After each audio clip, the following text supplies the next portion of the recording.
রামনবমীর বিশেষত্ব এবং রামনবমী কী? রামনবমী অযোধ্যার রাজা দশরথ ও রানী কৌশল্যার সন্তান শ্রীরামের জন্মগ্রহণ উদযাপন উপলক্ষে অনুষ্ঠিত একটি হিন্দু উৎসব।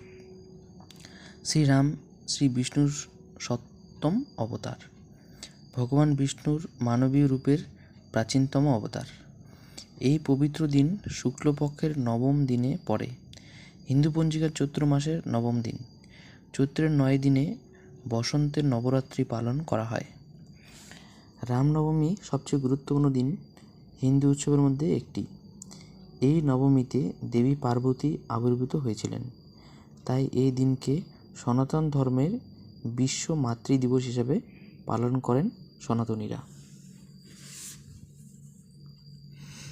দিনটি হিন্দু মহাকাব্য রামায়ণ থেকে আবৃত্তি করে চিহ্নিত করা হয়, যা রামের কাহিনী বর্ণনা করে।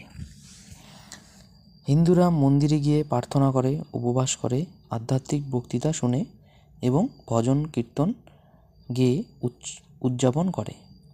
যেহেতু রামের জন্মদিন, তাই কিছু ভক্ত রামের একটি মূর্তি একটি দোলনায় রেখে শিশুর মতো পূজা করে। দাতব্য অনুষ্ঠান এবং সম্প্রদায়ের খাবারেরও আয়োজন করা হয়। উৎসবটি অনেক হিন্দুদের জন্য নৈতিক প্রতিফলনের একটি উপলক্ষ। এই দিনে গুরুত্বপূর্ণ উদযাপনগুলি সারা ভারতে অযোধ্যা এবং অসংখ্য রাম মন্দিরে সঞ্চালিত হয়। রাম, সীতা, লক্ষ্মণ এবং হনুমানের রথযাত্রা বিভিন্ন স্থানে হয়। অযোধ্যায় অনেকে পবিত্র সরায়ু নদীতে ডুব দিয়ে তারপর রাম মন্দিরে যান। রামের জীবন সম্পর্কে রামায়ণ কিংবদন্তিতে উল্লিখিত কয়েকটি শহর প্রধান উদযাপন পালন করে। এর মধ্যে রয়েছে অযোধ্যা উত্তরপ্রদেশ, রামেশ্বরম তামিলনাড়ু, ভদ্রাচলম তেলেঙ্গানা এবং সীতামারোহী বিহার। কিছু স্থান রথযাত্রা বা রথ শোভাযাত্রা সংগঠিত করে, আবার কিছু স্থান রাম ও সীতার বিবাহ বার্ষিকী উৎসব হিসাবে উদযাপন করে। রামের নামে উৎসবের নামকরণ করা হলেও উৎসবে সাধারণত সীতা, লক্ষ্মণ এবং হনুমানের প্রতি শ্রদ্ধা অন্তর্ভুক্ত থাকে। রামের জীবন কাহিনীতে তাদের গুরুত্ব দেওয়া হয়। কিছু বৈষ্ণব সম্প্রদায় রামকে স্মরণ করে এবং রামায়ণ পাঠ করে চৈত্র নবরাত্রির 9টি দিন পালন করে। কিছু মন্দির সন্ধ্যায় বিশেষ আলোচনা পর্বের আয়োজিত করে। অভাবীদের সাহায্য করার জন্য দাতব্য অনুষ্ঠান এবং সম্প্রদায়ের খাবার মন্দির দ্বারা সংগঠিত হয়। কর্ণাটকে স্থানীয় মণ্ডলী দ্বারা শ্রী রামনবমী উদযাপন করা হয়। কিছু জায়গায় এমনকি ফুটপাতে বিনামূল্যে পানকাম এবং কিছু খাবার ছড়িয়ে দিয়ে।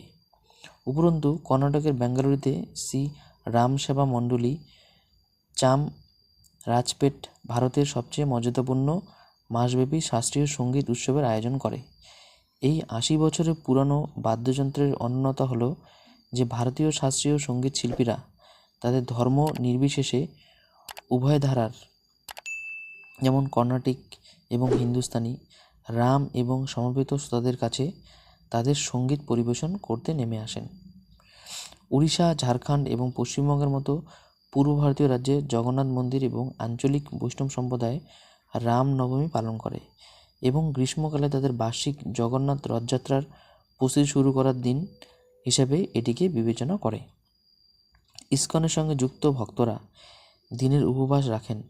ক্রমবর্ধমান স্থানীয় হিন্দু ধর্মসভার চাহিদা পূরণের লক্ষ্যে বেশ কয়েকটি ইসকন মন্দির ছুটির উপলক্ষে আরও বিশিষ্ট উদযাপনের প্রচলন করেন।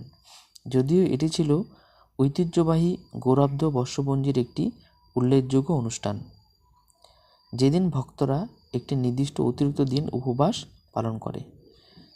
এই রামনবমীর তাৎপর্য কী? এই উৎসব সাধুদের পরিত্রাণ, দুষ্কৃতকারীদের বিনাশ এবং ধর্ম সংস্থাপনের জন্য ঈশ্বরের অবতরণ করাকে নির্দেশ করে। রামনবমী উৎসব উদযাপন শুরু হয় সূর্য দেবতা প্রসন্ন করার জন্য ভোরবেলা জলম বা জল নিবেদনের মাধ্যমে। এই বিশ্বাসের কারণে যে সূর্যের বংশধররা রামের পূর্বপুরুষ ছিলেন।